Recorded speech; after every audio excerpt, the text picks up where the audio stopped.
Hello YouTube, what's up? So today I have a special feature kind of thing. It's a custom exhaust on my friend's KTM Duke 200. So I've usually not a big fan of single cylinder motorcycles and the way they sound after with an aftermarket exhaust. There's no bass, and it kind of sounds pretty irritating to the ears and all. But here this is a custom exhaust made by friend's friend. So their firm's name is Burak Motorcycles. They are situated here in Jubilee Hills in Hyderabad. So I've given the details and the address and everything on in the description and the video below. So first off, the exhaust tip looks like it's ripped off from an Aventador. I shit you not, it does look like that.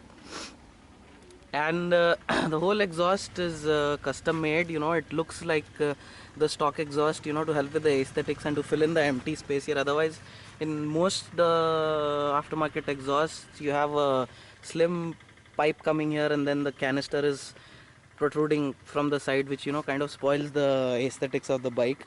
So this is underbelly, and it's kind of nicely tucked in at it, and it even gives you better ground clearance than the stock exhaust. It's all custom made, filled with glass wool, and they've put on a custom logo, and this wrapping is done on the exhaust to give it more bass. It sounds really good, unlike any other exhaust I've heard. So let's fire her up and listen to the exhaust.